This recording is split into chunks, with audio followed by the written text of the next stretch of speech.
bem com vocês? Então, começando mais um vídeo aqui. Hoje é dia de fazer simulado. Eu já contei pra vocês, não sei se eu contei, mas essa lista aqui, achei no Twitter, eu acho.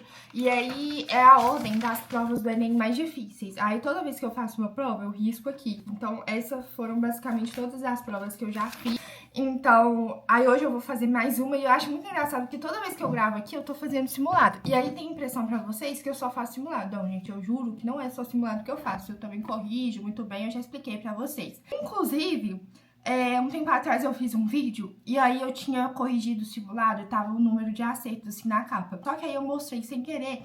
Aí viram e comentaram no vídeo me perguntando basicamente o que eu fiz pra chegar a essa quantidade de acertos. E eu reparei que eu nunca gravei pra vocês. Vocês estão meio leigos a respeito da minha vida, sobre quantos anos de cursinho que eu tô fazendo, o que eu fiz basicamente pra chegar até aqui. Então eu vou contar mais ou menos pra vocês resumido. Se vocês quiserem eu posso fazer um vídeo bem mais extenso sobre isso.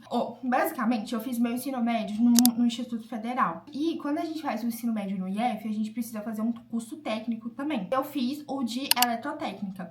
Na minha vida toda, eu sempre soube que eu queria medicina, eu sempre soube que isso era um sonho meu. Só que quando eu entrei no ensino médio, por ter muitas matérias, por ter muitas coisas pra gente fazer, eu acabei meio que desistindo desse sonho, porque não fazia sentido. Na minha cabeça, eu nunca ia conseguir passar, porque eu tava muito preocupada com a escola. Se você é meu amigo do ensino médio, você vai lembrar que até então ninguém nem sabia que curso que eu ia fazer. Toda vez que me perguntavam, Larissa, que curso que você vai fazer? Eu falava, ai, não sei, eu não tô pensando nisso por enquanto. Mas eu sempre estive pensando, eu sempre quis medicina, só que eu não contava justamente pelo fato de achar que eu nunca ia conseguir passar. Até que um dia eu tive uma conversa com um professor.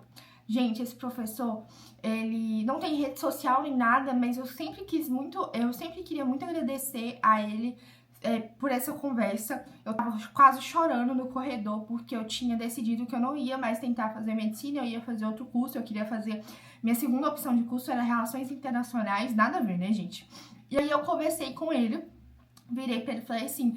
Helder, o nome dele. Ai, Helder, eu tô muito confusa porque eu quero muito fazer medicina, só que eu tenho muito medo porque é muito tempo de curso, eu também quero construir uma família. E a gente ficou conversando, ele parou a aula dele, ele ia dar uma aula em outra sala, nem era na minha sala, ele parou só pra conversar comigo.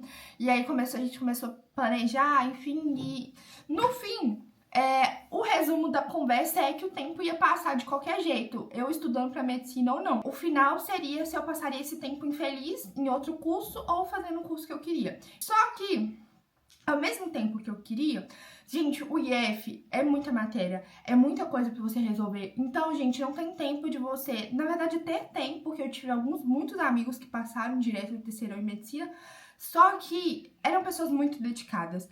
Muito num nível assim. E eu queria muito viver minha experiência do terceirão, sabe? Viver tudo isso. Não me arrependo nem um pouco disso. Eu sempre converso com alguns amigos meus. Nossa, você se arrepende de não ter focado tanto no Enem? Porque assim, se você estiver estudando no IF, a matéria que eles estão passando não condiz com a matéria do IF. Entendeu? A matéria que cai do Enem não condiz com a matéria que passa na escola, você pode ter certeza disso. Então, tipo assim, eu estudava pra escola, estudava pra tirar nota na escola, entendeu? Então, eu estudava pra tirar nota no meu curso de eletrotécnica que eu fazia, e isso deu certo. Mas se eu fosse ter que me desdobrar muito mais, e era ensino integral, tanto é que no terceirão eu comecei a fazer um cursinho presencial, e eu lembro que eu tinha que fazer ele de noite, porque eu ficava estudando o dia inteiro na escola, enfim, começou a ser desgastante. Aí eu falei, cara, no terceirão, não vou estudar pra o Enem, eu estudava só pra escola. Aí, dito e feito, eu fiz meu primeiro Enem foi no terceirão, e eu tive uma nota, assim, esdrúxula de ruim. Foi muito ruim, muito ruim. Pra vocês terem noção, eu acertei 11 questões de natureza, só 11 questões. Mas eu consegui passar naquela minha segunda opção de curso, que era Relações Internacionais. Até então todo mundo achava que eu ainda queria Relações Internacionais. Quando eu passei e minha mãe, você vai pra faculdade? E eu assim, não, porque eu quero fazer medicina e eu vou entrar no cursinho. E aí foi que todo mundo descobriu que eu queria fazer medicina. Eu também fiz outra coisa, uma cagada muito grande também, que eu terminei o terceirão. Aí, uma semana depois, uma prima minha falou assim, Larissa, você quer trabalhar aqui no meu serviço? E eu falei, quero. e fui trabalhar. E assim, começou a prender muito meu tempo. Eu fiquei até a metade do ano trabalhando nesse trabalho. Então, quando eu saí dele, faltavam só 6 meses pro Enem. E aí eu não tinha estudado nesse meio tempo. Assim, tinha estudado redação, essas coisinhas básicas, mas não tinha estudado a fundo mesmo. Então, quando no meu primeiro ano de cursinho, não foi um ano de cursinho, eu estudei só durante 6 meses. A minha nota aumentou demais, gente. Aumentou assim muito, muito, muito. Eu fiquei muito feliz. Tanto é que nesse ano, eu fiquei na lista de espera da faculdade, que era a minha segunda opção. Eu fiquei em 9º lugar, mas infelizmente a lista não rodou. Todo mundo, nossa, Larissa, vai rodar, você vai passar. Gente, eu tenho certeza que não vai rodar. 9º lugar, e tinha só 2 vagas pra minha cota de escola pública, então não ia acontecer. Eu falei, gente, não vai acontecer. Mas todo mundo, não, 9º lugar é muita coisa. Aí saiu a lista oficial, eu tava em 5º lugar. Mas mesmo assim não deu certo. Então, chegou ano passado, que foi meu segundo ano de cursinho, e aquele sim foi o ano que eu mais foquei. Eu estudei demais. Quando chegou o final do ano e eu fiz o Enem, eu tirei uma pontuação, um número de acertos, que daria super pra passar. Então eu fiquei super tranquila. Eu fiquei tipo assim, eu lembro que eu conversava com amigos meus que fazem medicina na UFMG. Assim, gente, o UFMG é minha faculdade dos sonhos. Fazem medicina na UFMG, e aí eles falaram assim, Larissa, essa quantidade de acertos tem tipo assim, 10 a mais da época que eu passei. Com certeza você vai passar, não, fica tranquila. Então, gente, eu relaxei, não estudei durante as férias, fiquei relaxada. E aí, quando saiu a nota do Enem, foi aquele baque, porque todas as minhas notas tinham aumentado de uma maneira absurda, mas, não sei se vocês lembram, ano passado teve a polêmica da redação do Enem, e eu fui uma das vítimas. No meu penúltimo Enem eu tinha tirado 960, e nesse eu tirei 800. E aí eu fiquei em choque.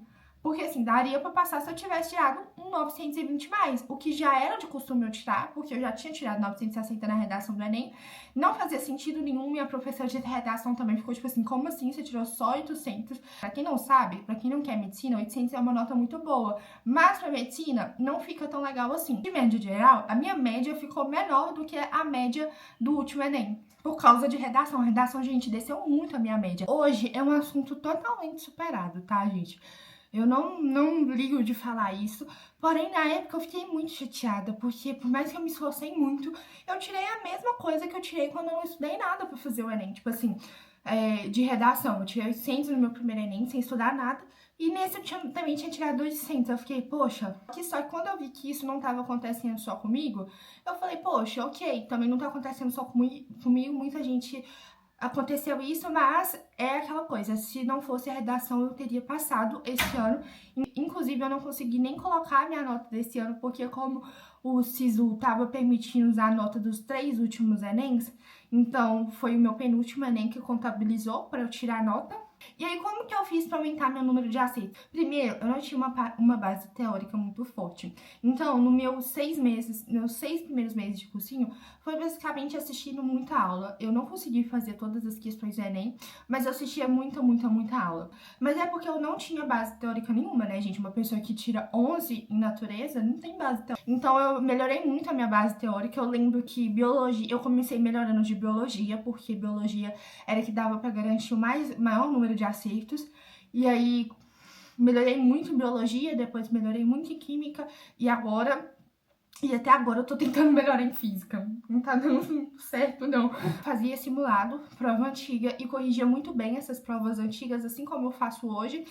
E aí, esse ano, como eu não via necessidade de, por exemplo, assistir todas as videoaulas, eu vi como uma continuação dos meus estudos. Não que, tipo, tudo que eu estudei pra trás estava perdido. Não, eu não passei esse ano, mas eu não perdi os 2 últimos anos de estudos. Eles ainda estão aqui e eu só preciso evoluir a partir deles. Foi isso que eu pensei. Então, eu não comecei a assistir aulas teóricas. O que eu fiz? Eu corrigi muito bem a minha prova do Enem, que eu tinha feito. E aí eu percebi que, por exemplo, eu não errei nenhuma questão de biologia no Enem e uma questão de química. O resto, todos os meus erros na parte de naturezas foi em física. Então, de uma coisa eu sabia, eu precisava estudar muita física esse ano. Ver onde que eu estava errando mais, e obviamente redação também, ver onde que eu tô errando mais e A partir desses erros, eu miro nisso e, enfim, porque não faz sentido pra mim, por exemplo, uma pessoa que gabaritou a prova de biologia gastar o mesmo tanto de tempo estudando biologia que ela gastaria pra estudar física, que ela errou praticamente todas as questões. E é isso, gente. Agora, vamos lá, vamos fazer a prova do Enem 2019 PPL. PPL? 2019 PPL. Enquanto a minha impressora tá imprimindo, o moço me chamou ali no portão pra me entregar a minha próxima leitura. Comprei um livro, gente, do Dostoiévski.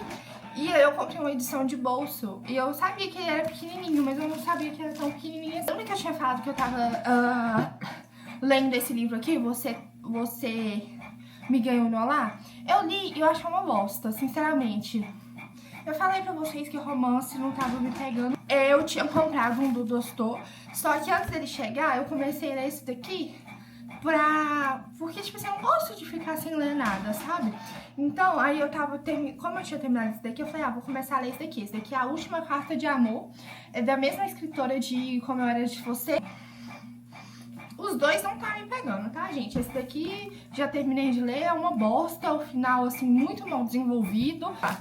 Vamos abrir o novo livrítio. A leitura que tá vendendo. Gente, que pequenininho! Meu Deus do céu, é muito pequenininho. Ele é muito pequenininho.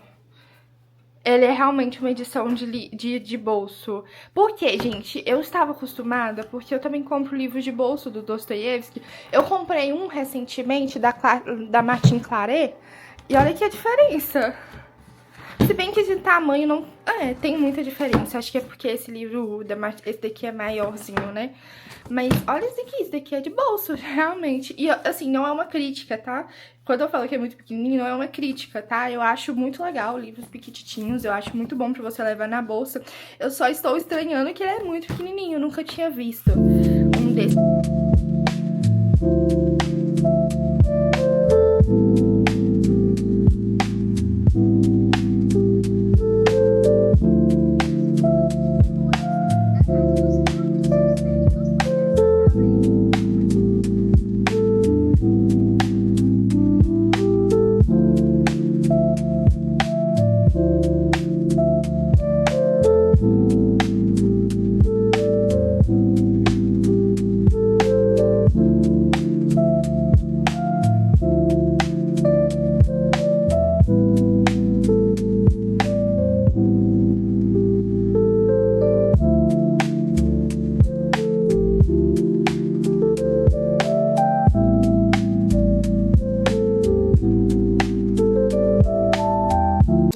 Aqui pra almoçar, tô faminta. Coisa que eu sempre faço antes de começar a ler o livro é que eu tenho uns post-its desses daqui, mais fininho, mais pequenininho. Eu comprei na Shopee, gente, super baratinho, acho que eu paguei, tipo, R$3 em cada um. E aí, eu escolho qual post-it vai ser que vai marcar os meus livros. Geralmente, eu escolho baseado na capa. Esse daqui... Tá vendo? Eu escolhi esse e esse, porque combina com a capa que tem essas duas cores.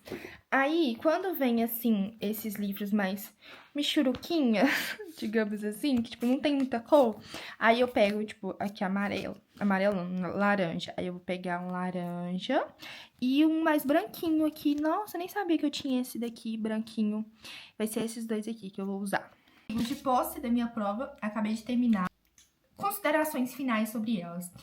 Na prova de matemática, eu achei um porre fazer ela, porque, não sei vocês, mas eu, fazendo muitas provas antigas, eu percebo um padrão muito específico, que é, vamos fingir que a prova de matemática é um bolo. Aí, nesse bolo, existe uma fatia mais ou menos desse tamanho para as questões fáceis, uma fatia desse tamanho aqui para as questões médias, e uma fatia desse tamanho assim para as questões mais difíceis. Mas, nessa prova, eu achei que a fatia de questões difíceis estava um pouquinho maior do que ela deveria ser. Não que não dê pra fazer, não que não deu pra fazer, mas eu percebi que eu demorei bem mais pra fazer. A prova de naturezas, eu também achei com muitas continhas, só que as continhas que estavam nela não precisaria ter nenhum domínio de matéria prévio. Então, tipo assim, tem essa questão aqui, que ele te dá a fórmula Ele fala, parece uma questão de matemática, inclusive, ele fala: a lei de Hubble afirma que a velocidade de afastamento da galáxia é proporcional à distância da Terra, medida, não sei o quê. Gente, parece uma questão de matemática. Eu percebi isso ao longo dessa prova. Mas agora irei corrigir. E é isso. Vamos lá.